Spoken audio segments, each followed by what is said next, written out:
The morning sun streamed through the kitchen window, casting a golden hue across the pristine marble countertops. The air was thick with the scent of freshly brewed tea, my only solace in this household. As I reached for my cup, a daily ritual I clung to for a shred of normalcy, something felt different. The ceramic was warm against my palm, yet beneath it, a small slip of paper peeked out. My brows knitted together as I pulled it free. "Hope you enjoy your last sip." The words, scrawled in uneven handwriting, sent a slow chill down my spine. My pulse quickened, but my face remained neutral. I had long learned that showing weakness in this house was akin to inviting disaster.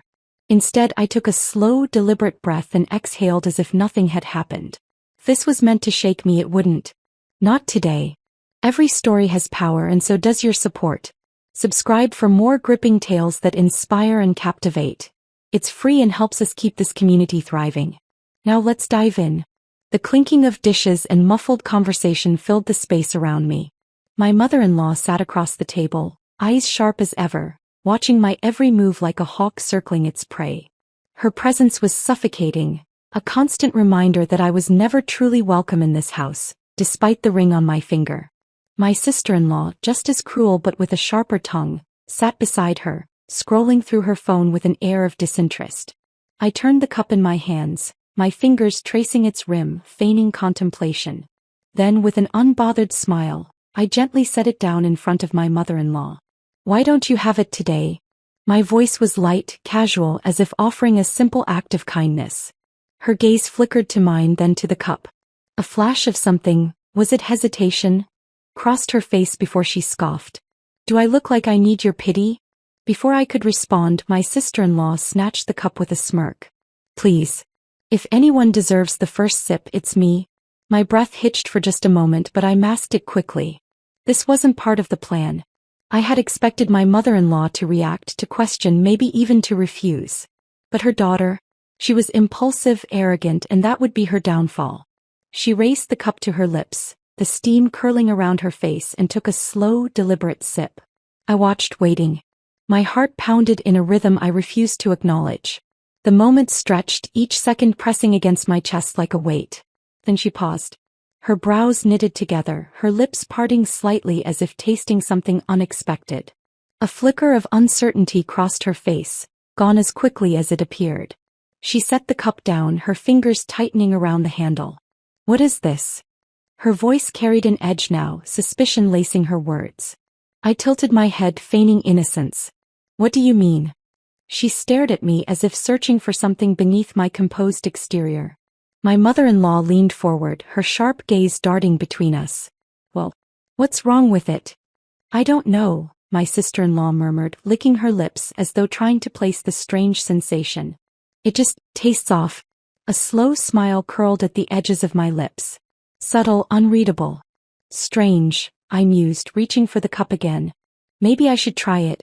She jerked it away before I could, her grip tightening. "No." A quiet beat of silence passed between us. I saw it then, the uncertainty creeping into her features, the unspoken fear slipping beneath her bravado. The note had done its job. She was second-guessing herself. My mother-in-law, however, was less impressed. "Don't be ridiculous," she snapped, reaching for the cup herself. "You're just being dramatic." But my sister-in-law hesitated, holding it just out of reach. Her eyes flicked to mine, searching. I gave her nothing. No confirmation, no denial. Just a quiet, knowing look. She swallowed hard. Then, in a sudden movement, she pushed the cup away, the contents sloshing slightly over the rim. "I don't want it anymore." I leaned back, my fingers tracing the edge of my plate, barely concealing my satisfaction. "What's the matter?" I asked, my voice soft, amused even. She scowled. "Nothing." But I knew better. The power dynamic had shifted. For the first time, there was hesitation in her actions, a crack in her unwavering arrogance. And that was all I needed. My mother-in-law let out an exasperated sigh, clearly unimpressed with her daughter's sudden paranoia. "Honestly, the both of you are unbearable," she muttered, reaching for her own tea instead. I watched as she took a slow sip, completely unaware of the invisible battle that had just taken place. The room settled again, conversation returning to mundane topics. But beneath the surface something had changed. A seed of doubt had been planted. And doubt was a powerful thing. I glanced down at the slip of paper still resting on my lap. This was just the beginning. The day passed as usual, or at least that's how it appeared. My sister-in-law avoided my gaze, her unease palpable. My mother-in-law remained her usual self, unbothered, arrogant, convinced that she still held all the power in this house. But I knew better. That evening, as I cleared the dining table, I noticed something. My sister-in-law's cup remained untouched since breakfast. She had switched to water, her tea abandoned. I smiled to myself. Fear is a funny thing. It doesn't need to be real. It just needs to be believable. As I rinsed the dishes, I felt a presence behind me. I didn't turn immediately. I let the silence stretch, waiting. Then her voice, low, uncertain. What was in it? I let the water run, my fingers tapping idly against the sink. Then finally I turned to face her. In what? I asked, feigning confusion. She glared at me, though the fear behind her eyes was evident. Don't play games. What was in it? I stepped closer, watching as she instinctively took a half step back. And then I smiled. I don't know what you're talking about. Her breath hitched, her fingers twitching at her sides. For the first time she had no words. And that, I realized, was more satisfying than anything else. As I turned off the sink and walked past her, I heard her shaky exhale behind me. He was afraid now. Good. Because this was only the first sip. As I walked away from my sister-in-law, leaving her trapped in the web of her own paranoia, a quiet satisfaction curled in my chest. She had always been the one to sneer, to humiliate, to dismiss me as nothing more than an outsider in this house. And yet, with nothing but a well-placed note and the power of suggestion, I had managed to turn the tables. The real beauty of it? I hadn't needed to lift a finger. By the time dinner rolled around, the energy in the house had shifted. It was subtle, just a ripple beneath the surface. But I felt it in the way my sister-in-law kept glancing at me when she thought I wasn't looking.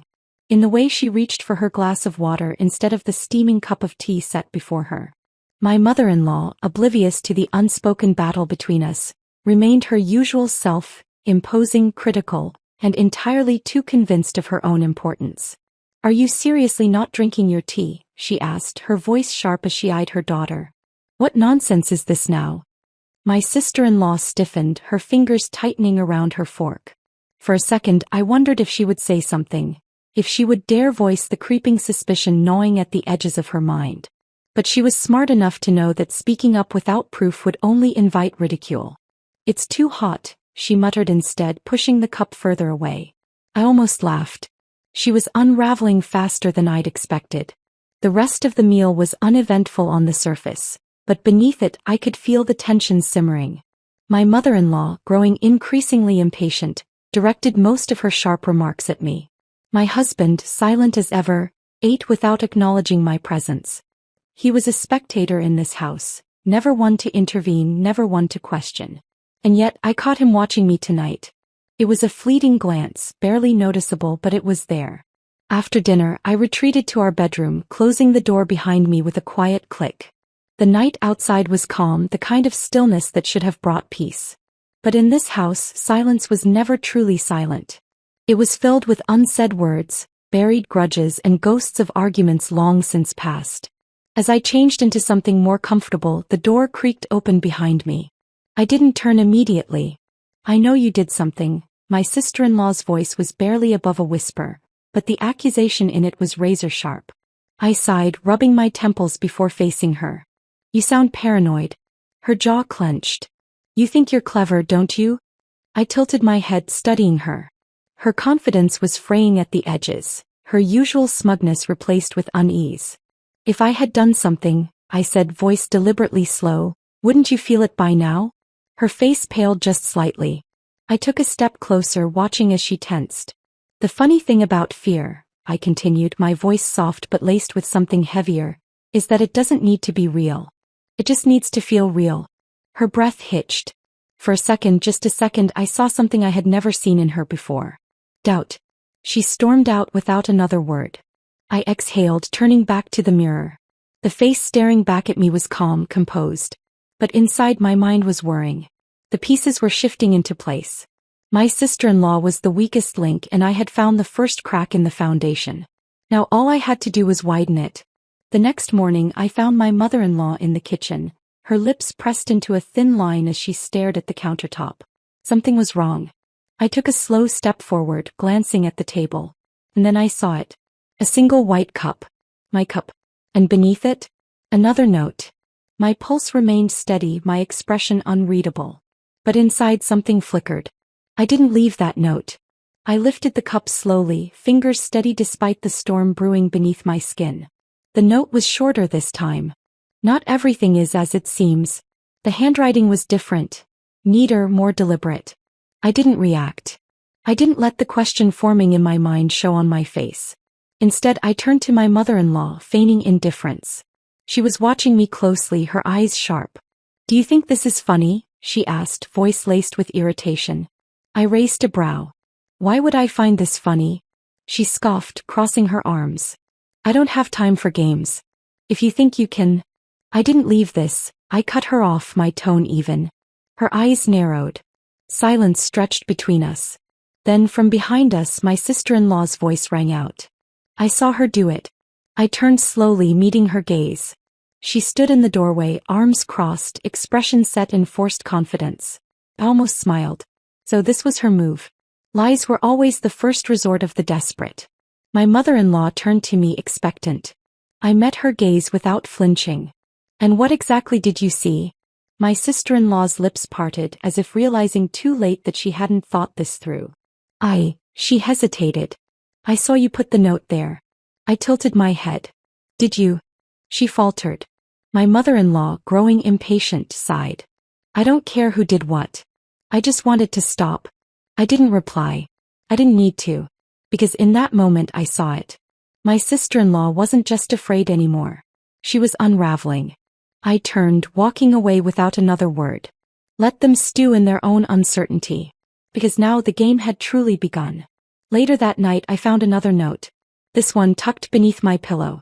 I unfolded it slowly, my heartbeat steady. "Check your tea tomorrow morning." A shiver ran down my spine. Not out of fear. Out of anticipation. Because someone else was playing now. And I was going to find out who. I held the note in my hands, my fingers tracing the edges of the paper as my mind raced.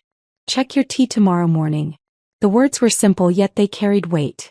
Someone else was playing now. Someone who knew enough to insert themselves into the unfolding chaos. I wasn't sure what unsettled me more. The fact that I wasn't the only one orchestrating this silent war, or the lingering question of who had written the note. My mother-in-law? Unlikely. She thrived on direct confrontation, her insults sharp as a blade. My sister-in-law? Perhaps. But this wasn't her style. She was unraveling, but she wasn't cunning. Not like this. That left one possibility. I turned my gaze toward the closed bedroom door. My husband. A slow exhale left my lips. For years I had learned to live with his silence. The way he let his family tear into me without so much as a word. The way he turned his head when I was humiliated, when I was treated like an outsider in my own home. And yet, something about his gaze last night, the way he had watched me at the dinner table, the flicker of something behind his eyes, had stuck with me. Could it be him? I placed the note on the nightstand, turning off the lamp. Sleep didn't come easily, not with the weight of anticipation pressing against my ribs. My mind spun through the possibilities, threading together loose ends, but the answer remained elusive. Morning arrived with an eerie sense of calm. I followed my usual routine, making my way to the kitchen as though nothing had changed. My mother-in-law was already seated, sipping her tea with her usual air of self-importance. My sister-in-law sat across from her, avoiding my gaze. The cup of tea in front of her remained untouched. And then there was my husband. He stood near the counter, pretending to be busy with his phone. I could feel his attention even without looking at him directly. Keeping my movements measured, I reached for my cup. My fingers wrapped around the handle, lifting it slowly. The tea was as it always was, warm, fragrant, harmless. But that was the problem. It was too normal. If this were any other day, I wouldn't have thought twice. But today, after the note, well, there was something here. Something unseen. I set the cup down deliberately as though savoring the moment. My mother-in-law arched an eyebrow. Not drinking. I smiled. I will. And then, before anyone could react, I turned the cup ever so slightly. just enough to spill a few drops onto the white tablecloth. The liquid pooled, seeping into the fabric. Silence. It lasted no more than a second, but in that second I caught the shift. My husband's fingers twitched ever so slightly. My sister-in-law inhaled sharply, then masked it with a cough. My mother-in-law remained unaffected, but I had never expected her to react. She wasn't the one playing the game. But someone here was. Casually I reached for a napkin, dabbing at the spill. Clumsy of me, I murmured. No one spoke. And that was all the confirmation I needed. The tea had been tampered with. Question was, how? And more importantly, why? My mind moved quickly, piecing things together. My husband had been distant lately, but not in the usual way. It wasn't just disinterest anymore. It was something else. Calculating. My sister-in-law had been erratic, her paranoia growing with each passing day. But would she really have the nerve to go this far? I glanced at my husband again, watching as he scrolled absently through his phone, though his thumb wasn't moving. Was this his attempt at taking control? A warning? A test? I decided to push. I reached for the cup again, lifting it toward my lips, watching him from the corner of my eye. The reaction was immediate. His shoulders tensed, his eyes flicking toward me for the briefest second before shifting away. There was that flicker of something beneath his carefully composed expression.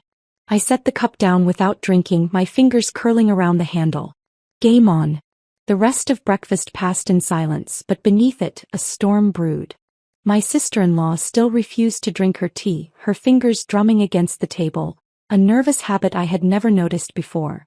My mother-in-law continued as though nothing was amiss, but she was watching. Always watching. And my husband? He remained quiet. Too quiet. When the table was cleared and the dishes washed, I found myself alone in the kitchen. Or so I thought. You knew, didn't you? The voice was low, controlled. I turned, finding my husband standing in the doorway, his expression unreadable. I tilted my head slightly. Knew what? His jaw tightened. Don't play games with me. I held his gaze, letting the silence stretch. Then I smiled. You were testing me. His lips parted, then pressed into a thin line. He didn't deny it. I took a slow step forward. Why? He exhaled through his nose, running a hand through his hair. For the first time in a long time, there was something real in his expression. A flicker of uncertainty. You've changed, he said finally. I let out a quiet laugh. You're just now noticing? His eyes darkened. I stepped closer, lowering my voice. So tell me, husband, I murmured, what exactly was in my tea this morning? He hesitated. And that hesitation told me everything I needed to know. There hadn't been anything in the tea. Not poison. Not anything dangerous. Just doubt. He had planted the seed just as I had done with my sister-in-law. He wanted to see if I would drink it. If I would hesitate. If I would flinch. I hadn't. I reached out, brushing my fingers against his arm. You're trying to understand me, I mused, tilting my head. But here's the thing. He swallowed. I don't think you ever really knew me at all. His breath caught for just a second. And then I walked past him, leaving him standing there, drowning in the realization. I didn't need to test him, as I had already won. But there was still one more move to make. One final sip to take. And I would make sure they all watched. I walked away from my husband, leaving him standing in the dimly lit hallway with nothing but his own thoughts. He wanted to understand me now, but it was too late for that. For years he had allowed his family to tear me down, picking at my existence like vultures circling prey. And now, only when the scales had shifted, did he start to look at me differently. I wasn't the same woman who had walked into this house all those years ago, desperate for approval, for a place to belong. That woman had been fragile, easily dismissed.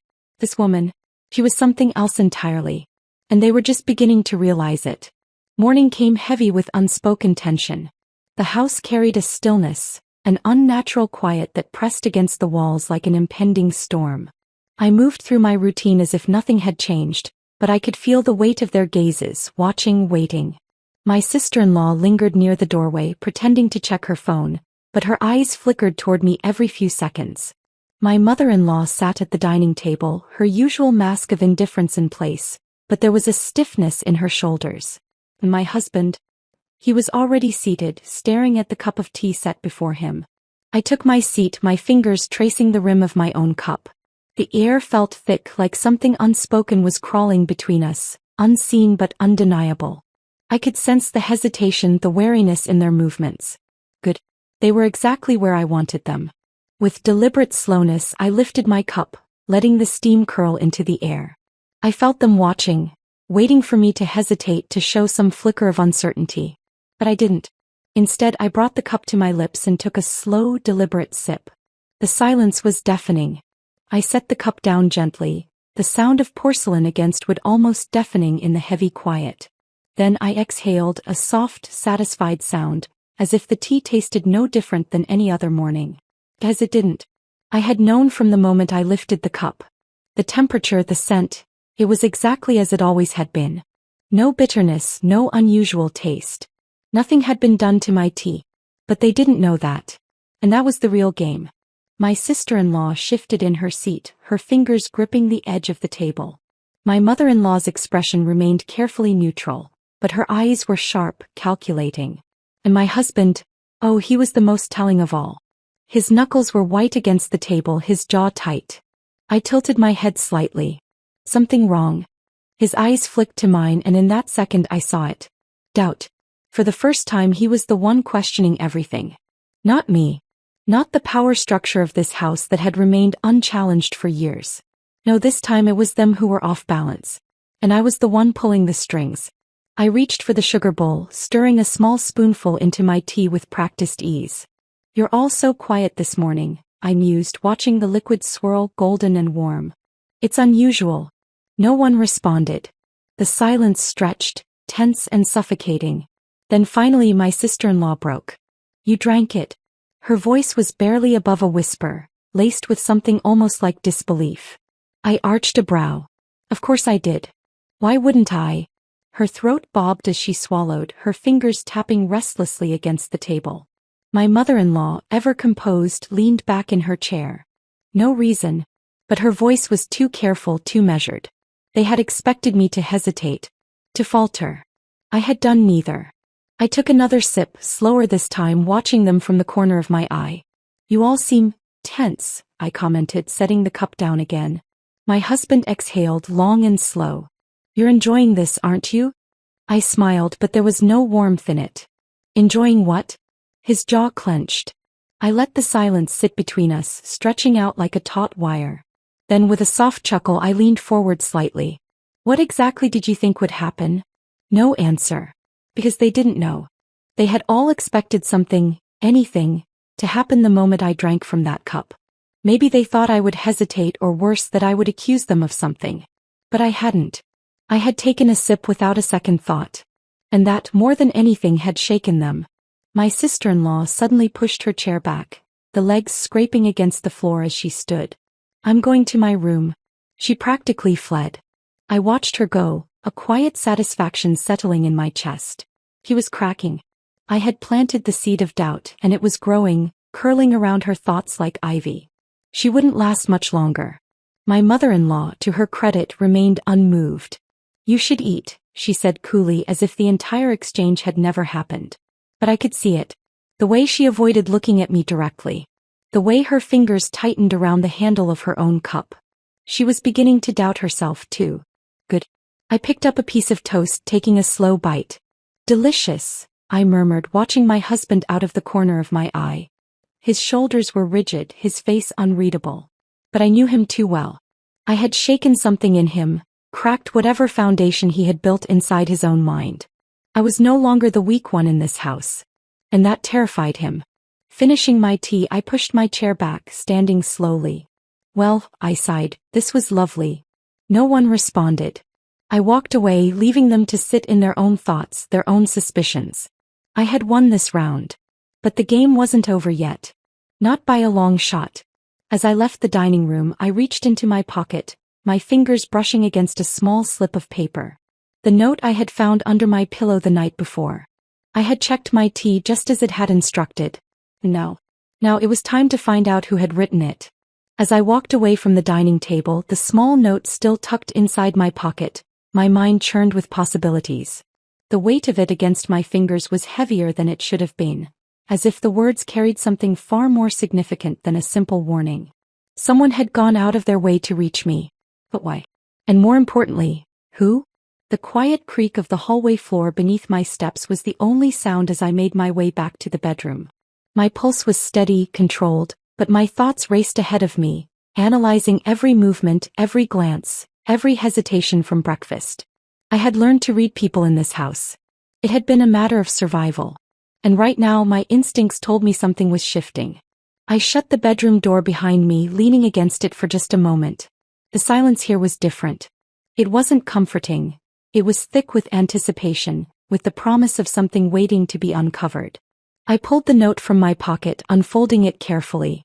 The words stared back at me, simple yet powerful. Check your tea tomorrow morning. Who had written it? It hadn't been my sister-in-law. Her fear was too raw, too reactionary. My mother-in-law? Unlikely. She wielded her cruelty openly, never through whispers in the dark. That left only one real possibility. I turned my head toward the bathroom door where I knew my husband would be. The sound of running water hummed through the space, filling the air with soft static. If he had left the note, what was his endgame? Was it a warning? A test? Or something else entirely? I needed answers. The water stopped, and a moment later the door swung open. My husband stepped out, a towel draped around his neck, droplets of water sliding down his collarbone. He looked up, and for a split second there was something in his gaze. Something unreadable. I held up the note. Did you write this? His expression didn't change, but there was the briefest pause, a flicker of something behind his eyes before he spoke. No. Why? A carefully measured, practiced lie. I stepped closer, watching his reaction. Someone in this house did. He didn't flinch, but I saw the shift in his posture. The slight tension in his shoulders.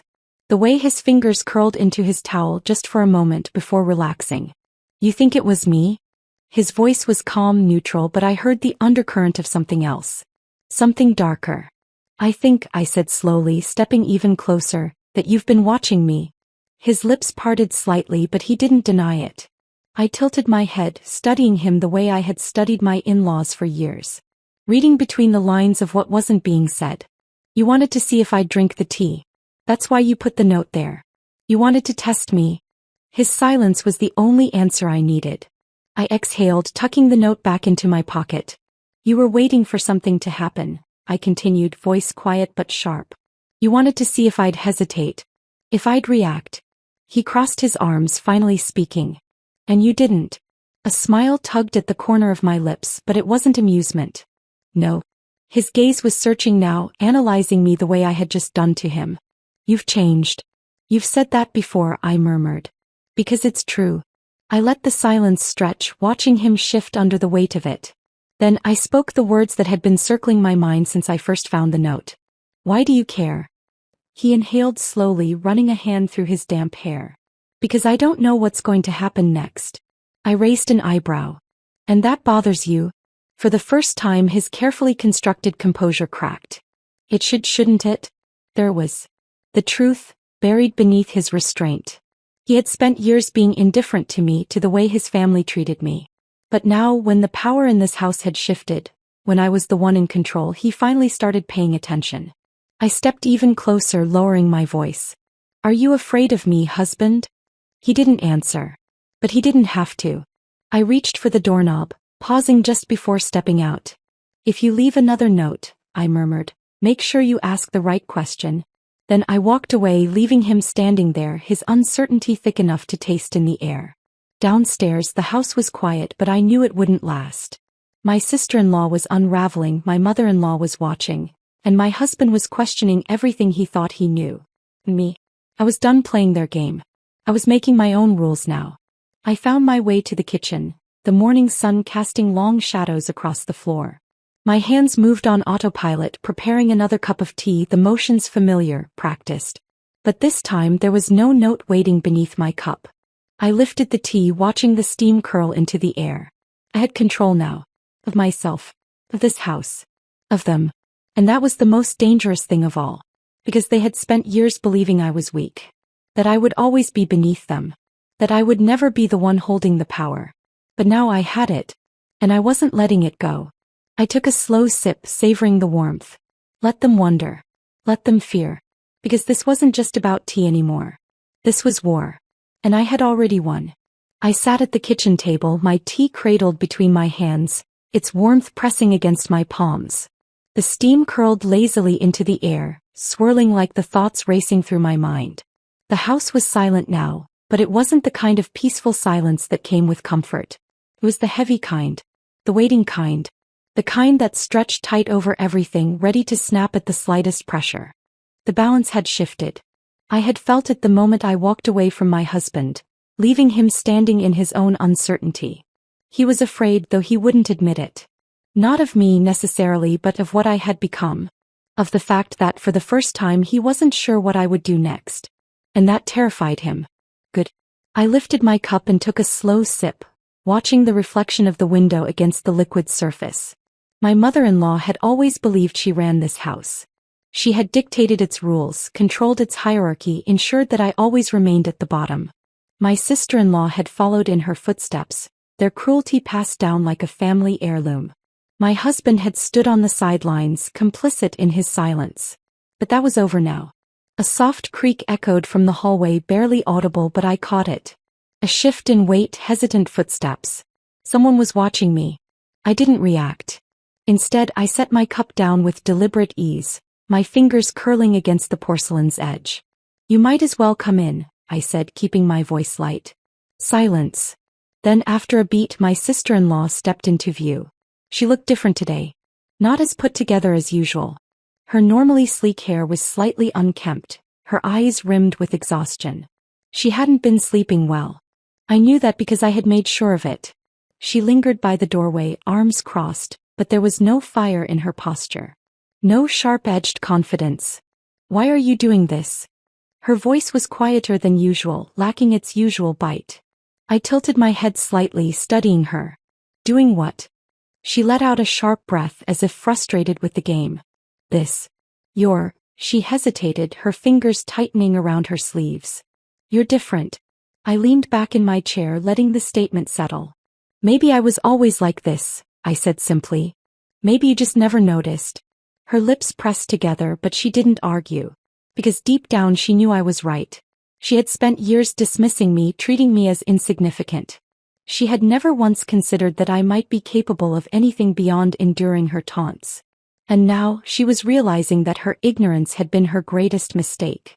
I gestured to the empty chair across from me. "Sit." She hesitated but then did.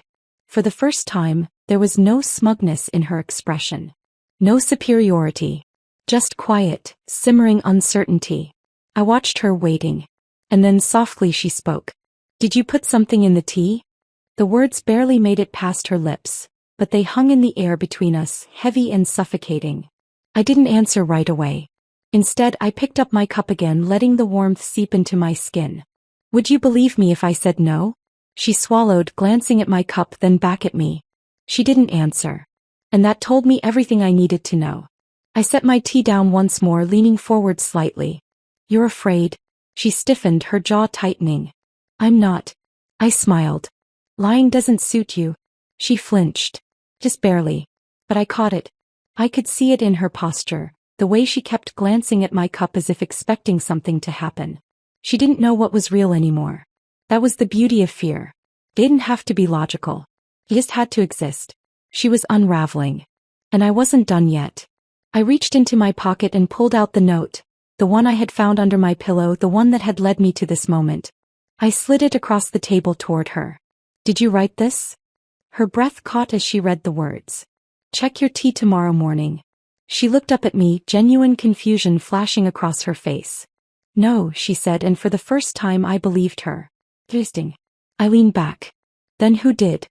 She shook her head, but there was a flicker of something in her eyes. Something close to realization. "You don't think?" She stopped herself, shaking her head again. I narrowed my gaze. "What?" Her throat bobbed as she swallowed. "It's just," she hesitated, her hands fisting against her lap. "It's probably nothing." I watched her carefully. "Say it." She exhaled shakily. "Last night before I went to bed I saw Mom." She stopped, correcting herself. "I saw her outside your room." I frowned. "And?" She shifted in her seat. She had something in her hand. A piece of paper. A slow, cold realization settled over me. My mother-in-law. The woman who had spent years making my life unbearable. The woman who never hesitated to insult, to manipulate, to control. The woman who had built this house into a kingdom where she ruled. And I was nothing more than a tolerated inconvenience. She had left the note. But why? My sister-in-law was watching me now, waiting for a reaction. She looked uneasy, as if saying it out loud had made it real. I let out a slow breath, steadying my thoughts. If she wrote the note, I said carefully, then that means she wanted me to check the tea. The implication was obvious. She wanted me to know something was off. I glanced down at my cup, my mind working through the possibilities. Had she expected me to hesitate? To panic? Had she been testing me just as my husband had? Or had she been warning me? I looked up, meeting my sister-in-law's gaze. Where is she now? She swallowed, then glanced toward the hallway. Upstairs. In her room. I nodded slowly, pushing my chair back. The storm was breaking, and I was walking straight into it. I moved toward the stairs, my pulse steady but my mind brimming with questions. My mother-in-law had written the note. That much was clear now. But the real question remained. Why? Was she warning me? Testing me? Or was this just another one of her elaborate power plays? A last-ditch effort to reclaim control over a house she no longer ruled? I climbed each step deliberately, my fingers trailing along the wooden railing. The walls of this house had always seemed to whisper, carrying secrets through the hallways like unseen ghosts. But now, for the first time, I was the one in control of the story. As I reached the second floor, the air grew heavier, thick with unspoken words. I could feel it pressing against me like the house itself was holding its breath. My mother-in-law's door was slightly ajar, just enough to suggest an invitation. Or a trap. I stepped inside. She was seated near the window, her posture unnaturally still. A cup of tea rested on the small table beside her, untouched. The moment she heard me, she turned her head slightly, her sharp eyes locking onto mine. You figured it out, she said simply, her voice as smooth as ever. I didn't respond right away. I took a slow step forward, watching her, reading her. She wasn't nervous. If anything, she looked expectant. As if she had been waiting for this moment. You left the note, I said, keeping my voice measured. Her lips curled into a slight smirk. Of course I did.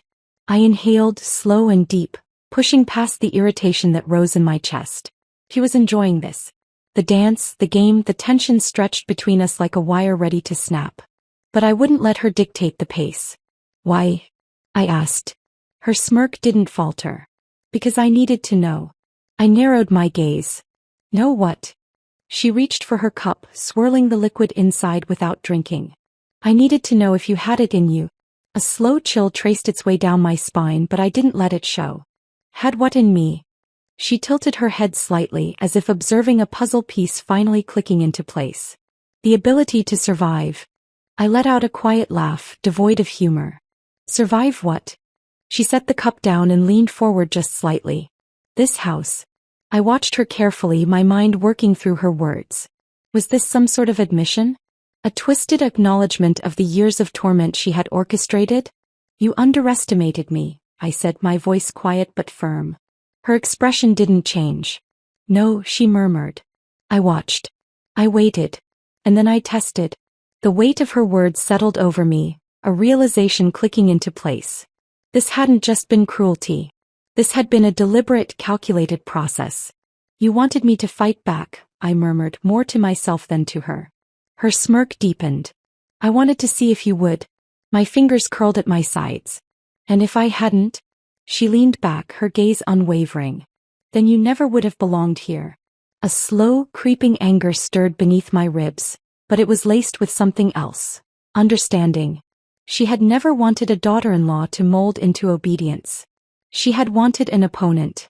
Someone to challenge her, to prove their worth in the only way she respected, through power. I exhaled sharply, shaking my head. You're insane. She chuckled, the sound low and knowing.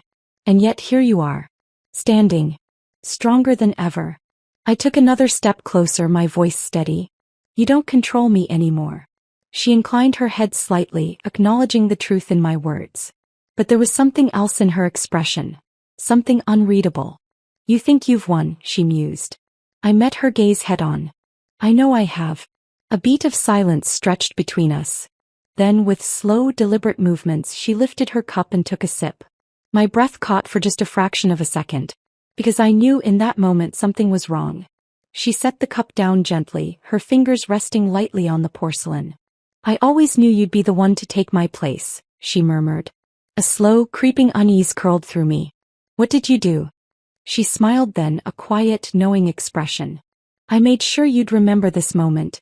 My heart pounded. And then, before I could react, she closed her eyes. The cup slipped from her fingers, tipping over, the tea spilling across the table in a slow, golden cascade. Panic surged through me, but I forced myself to stay still, to think. I stepped forward quickly, shaking her shoulder. "What did you do?" Her body slumped slightly, but her lips were still curved in that eerie smile. My breath came sharp and fast, my mind racing. Was this real? Was this another trick? I turned toward the door, ready to call for help, but then I stopped. As I saw it, a small slip of paper tucked beneath the edge of the table. With shaking fingers, I pulled it free. One sentence. One final message. "Check my tea tomorrow morning." The room spun. I staggered back, the weight of it pressing down on me. This wasn't over. Not yet. Not by a long shot. The note trembled between my fingers as the room around me shrank into silence. "Check my tea tomorrow morning." The words were simple, yet they pulsed with something deeper. Something calculated, deliberate. My mother-in-law had planned this, right down to the moment her fingers loosened from the teacup, right down to the way her body slumped forward, as if she had orchestrated even her own downfall. But was this real? I forced myself to move, kneeling beside her motionless form, pressing 2 fingers to the side of her neck. A pulse. Faint but steady. She was still here. Still breathing. But unconscious. And that meant one thing. This wasn't an accident. This was a performance. I looked at the spilled tea, the liquid soaking into the wood of the table, curling around the porcelain like an offering. Had she done something to it? Or had she merely wanted me to think she had?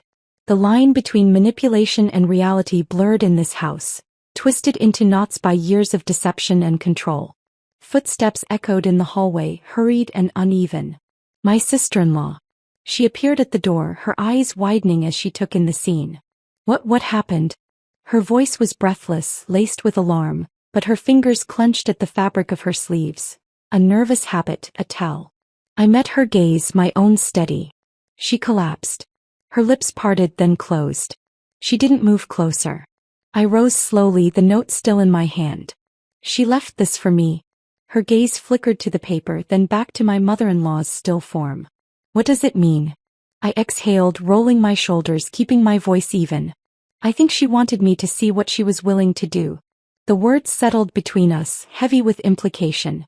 The air in the room felt charged, as if every unspoken word over the years had finally gathered here, filling the space between us.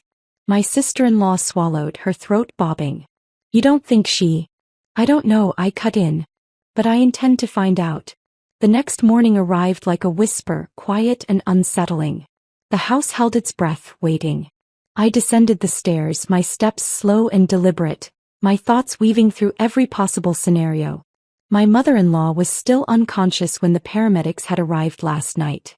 My husband had barely spoken, his expression unreadable as they carried her out. But now she was back. Back in her house. Back in her throne. And I had to face her.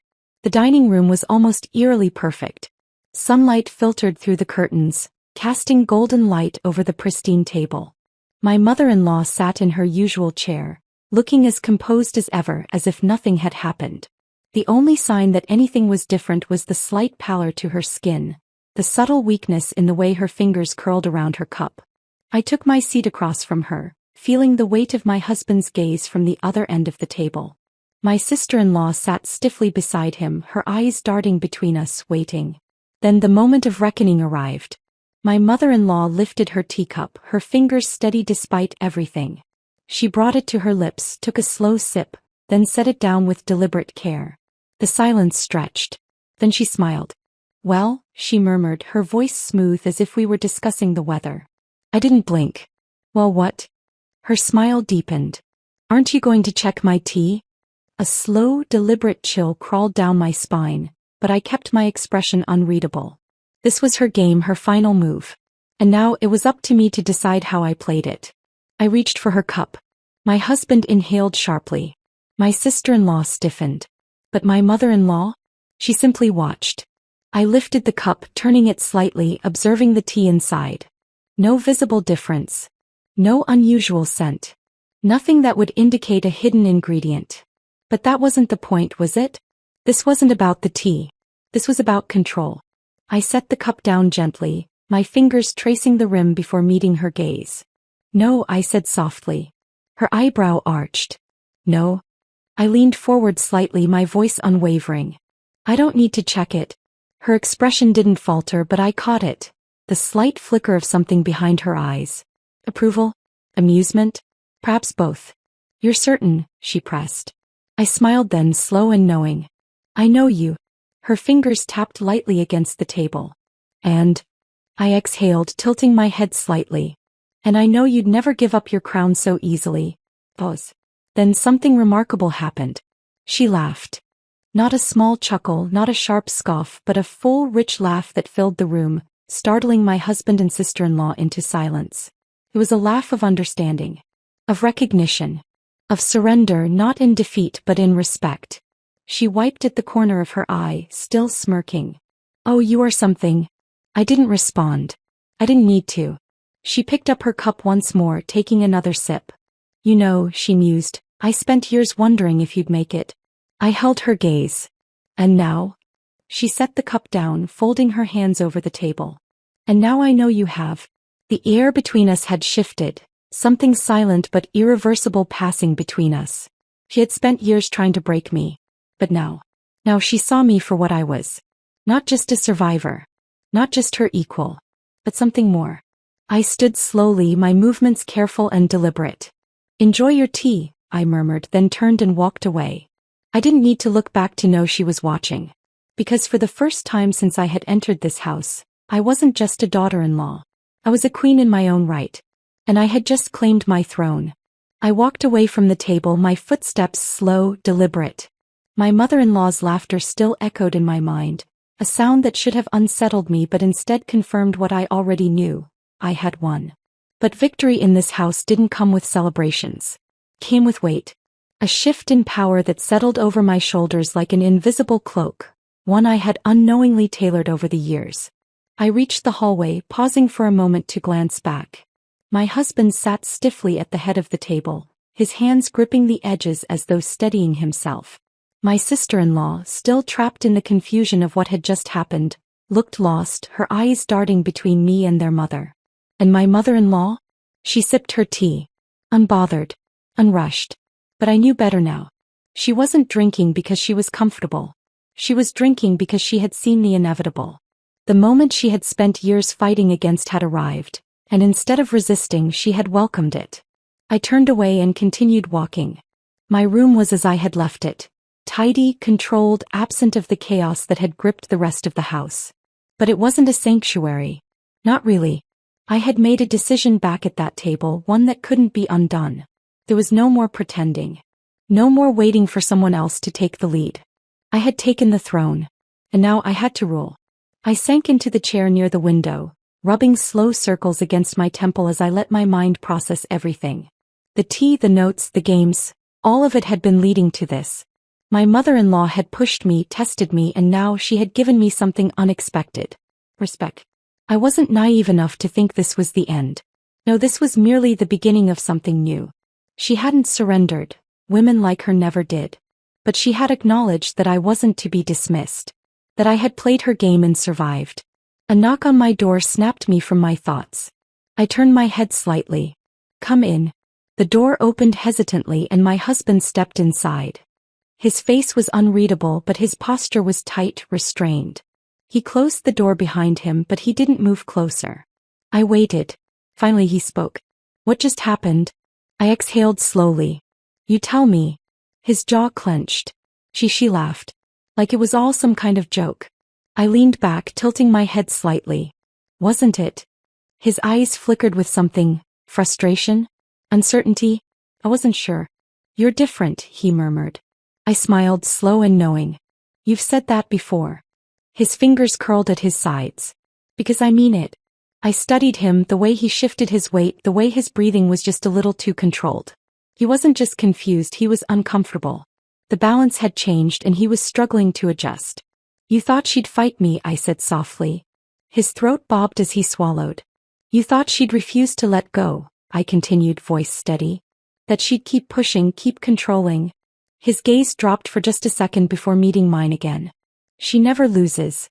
I leaned forward slightly, my voice dropping into something softer, something sharper. Maybe she didn't. His breath hitched. As he knew I was right. This wasn't a loss for her. This was a handover. A transition of power disguised as a final test. And the truth was, he wasn't sure where he fit in anymore. I stood slowly, crossing the room until I was just a few inches from him. Does that scare you?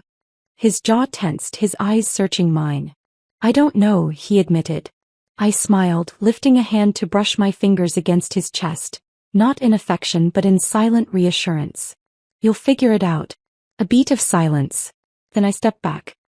He lingered for a moment longer as if considering saying something else, but then he simply turned and left, closing the door behind him. I let out a slow breath. I had secured my place in this house, but that didn't mean the war was over. It just meant the battlefield had changed. The next morning, breakfast was different. Not in the food, not in the setting, but in the air itself. My mother-in-law sat in her usual chair, regal as ever, but there was something else now. Something subtle, almost imperceptible, but undeniably present. She no longer looked at me as if I were beneath her. My sister-in-law barely spoke, her eyes darting toward her mother as if waiting for her to snap, to reclaim control. But she didn't. And my husband, he was watching everything. Quiet. Calculating. When I lifted my cup of tea, I did so with slow, deliberate ease. Then I took a sip, never breaking eye contact with my mother-in-law. She smiled. And lifted her own cup. The clink of porcelain against wood was the only sound in the room. For the first time in years, we weren't adversaries. We were equals. And everyone else at the table? They were just trying to keep up. I set my cup down gently, wiping my lips with the napkin before speaking. Lovely tea this morning. My mother-in-law's smirk was barely there. I thought you'd like it. I let the silence stretch, the power shift settling into place. I had won. But I wasn't foolish enough to think this was the end. Because queens didn't rule in peace. They ruled in strategy. And in this house the game never truly ended. The tea had settled between us like an unspoken pact. The delicate clink of porcelain on wood, a subtle acknowledgement of the shift that had taken place. My mother-in-law no longer regarded me as an inconvenience. My sister-in-law barely dared to look in my direction, and my husband, he watched with the quiet calculation of a man trying to understand his place in a new world order. But something still felt unfinished. The battle had been fought, the throne secured, yet the air in the house carried an uneasy stillness. As if something or someone was still waiting to make their move. I didn't let my guard down. Not yet. After breakfast, I lingered in the dining room, my fingers tracing the rim of my cup, lost in thought. The tension had settled, but I knew better than to mistake that for peace. My mother-in-law had tested me, pushed me to the brink, only to welcome me into the power she once held. But women like her didn't just relinquish control. They evolved, adapted, and I had to be ready for whatever came next. A shadow moved in my periphery. I glanced up just as my husband approached, his expression unreadable. He waited until the others had left before speaking. You handled her. It wasn't a question. It was an observation. A quiet admission. I tilted my head, offering a slow smile. Did I? His eyes narrowed slightly, but not in anger. In something closer to curiosity. She respects you now. I took a slow sip of my tea, savoring the warmth before setting the cup down. She always did. She just needed to be sure. His jaw clenched, and for the first time in a long time he hesitated before speaking. And me? I raised an eyebrow. What about you?